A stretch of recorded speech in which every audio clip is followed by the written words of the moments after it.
s'il y a vraiment des craintes que l'homme a eues de tout temps et dans toute culture, hein, c'est ça qui est aussi très intéressant, c'est 2 choses, les chimères homme-animal, permises par cette nouvelle loi de bioéthique urgence sanitaire, et le clonage humain.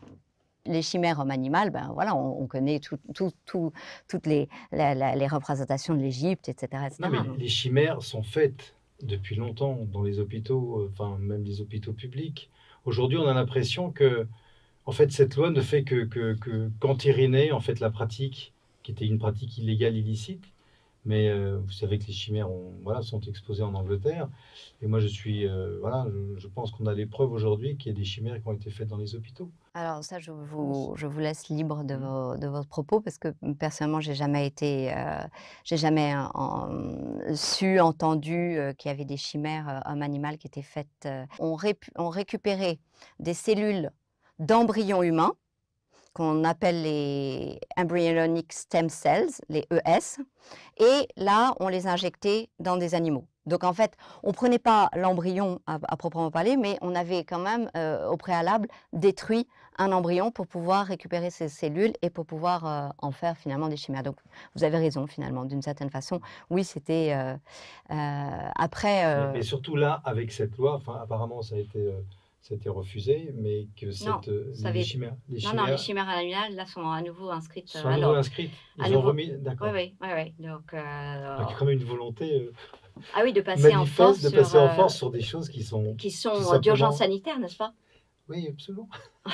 Et c'est d'autant plus intéressant que d'essayer de se mettre à la place de par exemple, les Japonais sont assez permissifs aussi sur, ces chimères, homme-animal, mais on pose les questions éthiques.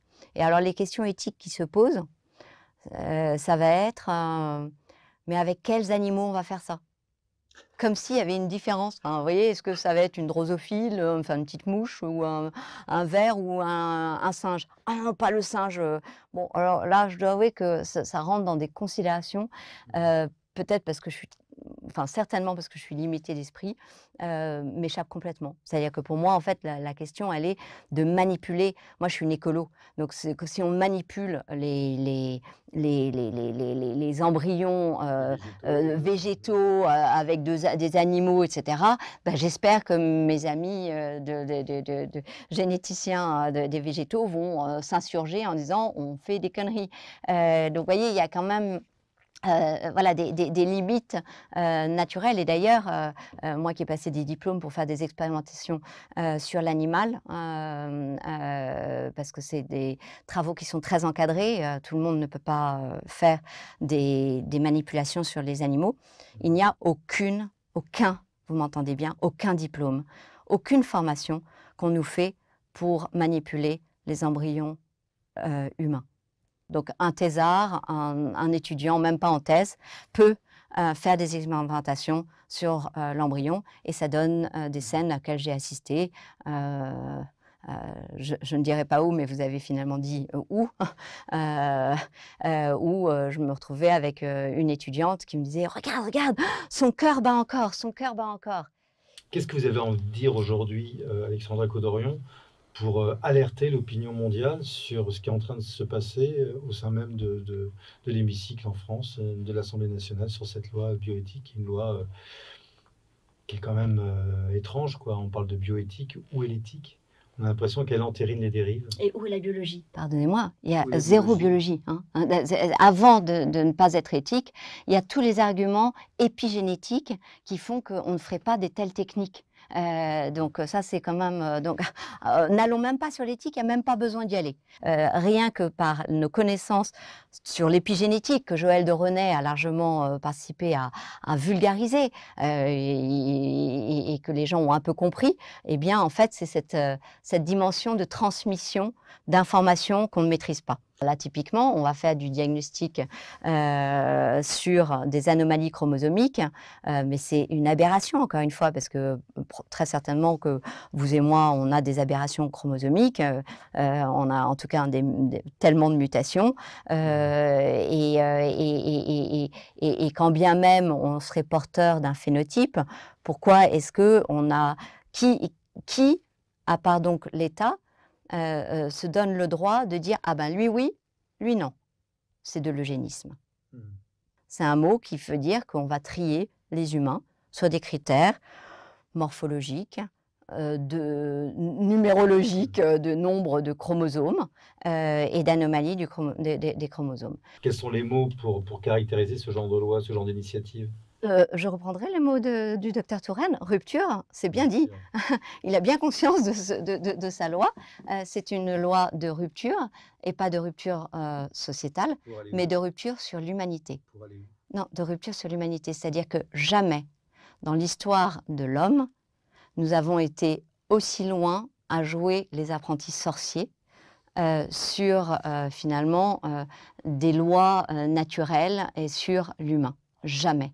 Rien que le clonage humain déjà, alors que Le clonage humain est une abomination, pourtant personne n'en parle, hein. et personne n'en parle, et cette loi, Ni les autorités, on va voilà. dire les autorités qui Donc sont cette elles-mêmes loi, capables d'en parler. j'aimerais le dire, cette loi permet de faire des AGM. On avait les OGM, déjà avec un bilan assez contrasté quand même, les organismes génétiquement modifiés. Déjà dès le début, Et bien désormais, on a les humains génétiquement modifiés. ça fait trembler quand même. C'est au-delà de ça, pour moi, moi je suis, heu, dévastée. Je suis dévastée parce que je on fait ça, on viole les gens, parce que si vous leur demandez, ils sont tous contre. D'ailleurs, il y a eu un sondage, hein, qui a été fait. On a dit: «Est-ce que c'est le moment de reparler de tout ça?» Et je crois qu'à 80, à 76 ils ont dit: «Ah non, non, bah là, on a d'autres, choses à faire», et à 99 ils ont dit: «Non, mais enfin, faut arrêter». Il y a des médecins qui s'insurgent. Le docteur Nogier a fait quand même, signer 2000 médecins, en disant: C'est éminemment dangereux». Il y a, l'Académie de médecine qui s'est exprimée très clairement contre, et cette loi enfin fait passer, en l'habillant, parce que alors là, c'est vraiment franchement, on joue sur les mots, acte la GPA, la gestation pour autrui. Donc pourquoi je dis ça? Je sais parfaitement ce que je dis, ça n'a rien de politique, parce que, certains Donc la croient. GPA est autorisée aujourd'hui? Bah, Va être c'est-à-dire autorisée qu'à grâce à partir du la moment, bah oui, parce qu'à voilà. partir du moment où cette loi a dit, un GPA conçu à l'étranger est inscrit, à l'état civil français. 2e mesure, dans un couple de femmes homosexuelles, on peut effectivement, décider du portage, de l'embryon, par l'autre, donc de son propre ovocyte finalement, par l'autre. Donc on est bien en train d'entériner totalement la gestation pour autrui. Donc faut pas me raconter des, enfin on peut Donc c'est peut-être raconter ça, à mon avis, ils racontent ça à des parlementaires qui comprennent pas tout dans le détail. Donc vous voyez, bon voilà, mais encore une fois, pour moi, vous voyez, par rapport au fait qu'on est dans cette rupture anthropologique, heu sur la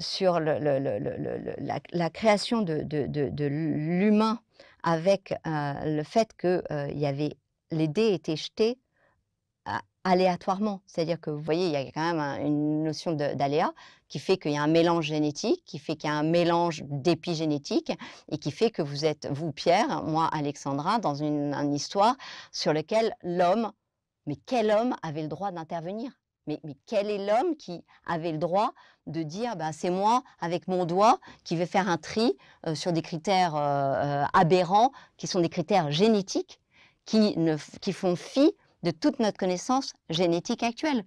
C'est-à-dire que même si on parle que de génétique et pas d'épigénétique, eh bien, de toute façon, il y a tellement d'informations qui sont dites dans un gène, que en fait, on fait des tris sur des mutations, qui n'ont pas lieu d'être. Parce qu'il y a des phénomènes de compensation, et on sait sur la mucoviscidose, on sait sur des tas de maladies qu'on connaît déjà depuis des années, qu'il y a des modifications dans d'autres gènes qui font un rééquilibrage, et qui font qu'à mutation équivalente, eh bien, des jumeaux, vont avoir, une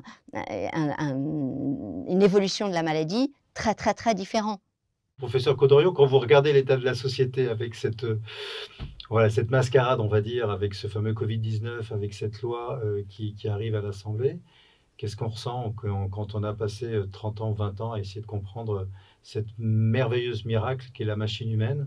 Ah bah ça, j'ai des satisfactions sans fin à continuer ces travaux et ces découvertes sur le fonctionnement de notre vie.